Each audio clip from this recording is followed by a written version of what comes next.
Well, President Obama jumping into the 2016 campaign. In a commencement speech at Rutgers University yesterday, the president went after Donald Trump without mentioning his name. If you were listening to today's political debate, you might wonder where this strain of anti-intellectualism came from.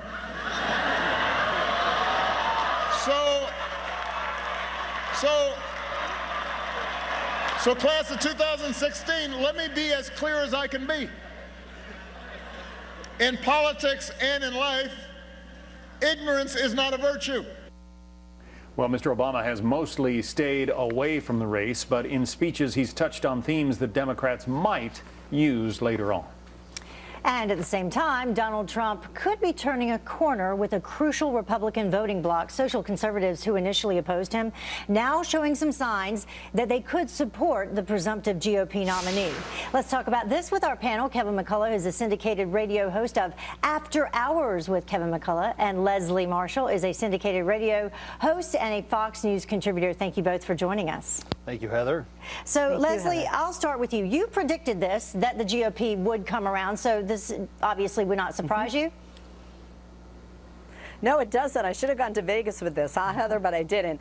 You know what? I'm not surprised with this, especially among social conservatives in swing states, and Ohio being a very important swing state. But we can also look to Virginia, Iowa as two other examples where social conservatives and even evangelicals are saying, who is going to appoint a Supreme Court justice that's going to pass the litmus test with regard to certain issues? And the issue of abortion is a big one among this group. So no, I'm not surprised, because at the end of the day, obviously, if you have a Democrat and a Republican, pretty much any Republican is going to appoint a more conservative Supreme Court justice to that court rather than a Democrat. And this is where I think Donald Trump is showing some knowledge of this politically, because he's going to put out the list of his potential Supreme Court nominees. Yeah, Kevin, do you think this was all part of the plan to shape perhaps the candidate that they do want Trump to become?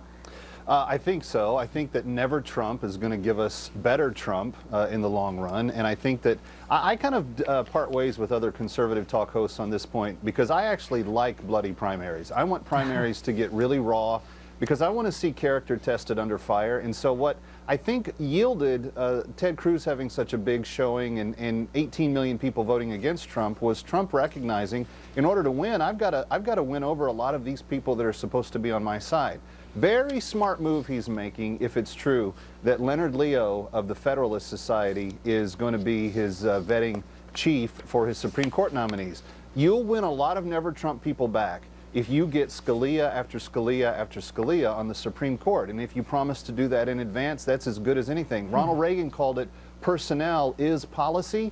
Right now, Donald Trump's starting to set some policy by names he's floating out there, and they're making a lot of sense to some of the conservative people that I interact with. Yeah, well, if you like a bloody primary, then you're loving this one, and you're probably going to love the general election as well, if today and over the weekend are looks of things to come.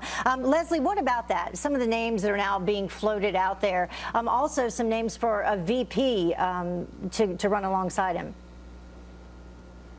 Well, this is, I think, where it could really make or break Donald Trump as far as somebody staying home or voting for Hillary or voting for him. I have always said all along, although I don't like his politics, Ted Cruz is a very, very intelligent man. He knows how to run a campaign. And Marco Rubio, I thought, honestly, was perhaps the best Republican.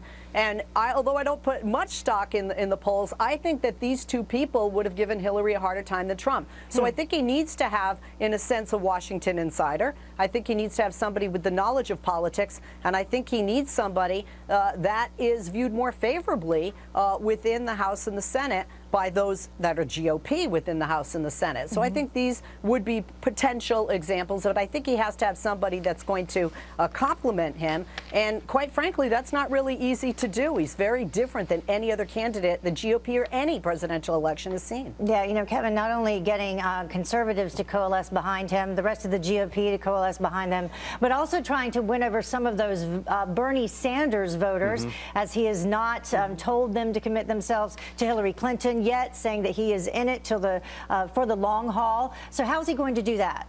Well, I think that Trump's natural appeal to the Sanders base is kind of self-evident.